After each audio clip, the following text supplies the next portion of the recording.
Hi everyone, we went to the Vendel Tour Scout Ranch in Red Feather Lakes. There we met with Daniel Bauer from the Coalition for the Poudre Watershed. We were in the Elkhorn Creek watershed, which is a subbasin of the Poudre watershed. There we were learning about how a subbasin can affect the overall health of a watershed, as well as how the forest health can affect the overall health of a watershed. So one thing the Coalition for the Poudre Watershed is focusing on in the subbasin is returning the forest to a pre-fire suppression forest, which they're doing through hand thinning, mechanical thinning, as well as prescribed fire. The Scout Ranch actually just had a prescribed fire in the last year, and we got to walk through it and see how it's created a patchwork landscape and how some plants are starting to grow back already. And we also spent some time discussing how a prescribed burn occurs and all that goes into what goes on in prescribed burn. Hello, I will be talking about our stop at the Hill Gulch site in the Poudre Canyon. It's a burned area from the High Park fire in 2012.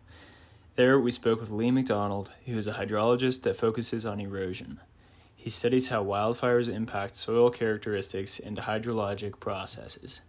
We learned how these fires reduce land cover, which typically leads to poor water quality, extreme peaks in discharge, and increased surface erosion.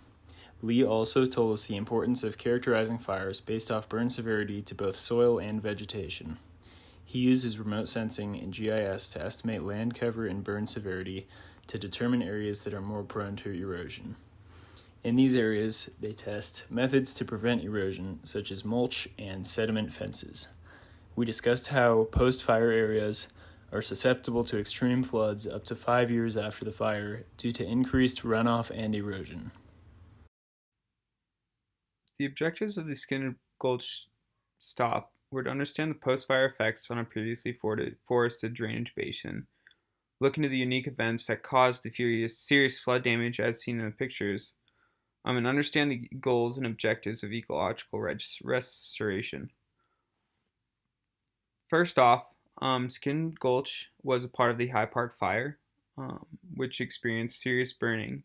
In post-fire, there's research being done into what kind of debris flows and how much sediment runs out of a basin after a forest fire.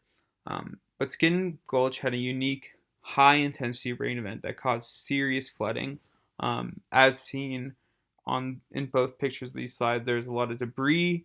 There's been a lot of sediment that has been picked up and taken down Skin Gulch and caused serious flooding, not seen in a drainage basin this small. The serious flooding was due to the fires, mostly because a lot of trees and vegetation had been burnt away, so these soils were not compacted or held down by any root systems or vegetation. And along with the high intensity rain, a lot of ash and fine sediment were flushed out of this valley. Secondly, there was a second intense flood event, was in the 2013 floods, which also flooded this valley, which cleared away all the finer sediment left by the fires and washed it all down into the Poudre. Lastly, the ecological restoration part is mainly focusing on the picture on the right with the orange bulldozer. If you go up to the Poudre now, the highway will not look like this. A company called Terra came in and did a lot of dirt moving and a lot of planting to try to restore the Skin Gulch and the ephemeral creek that flows through it.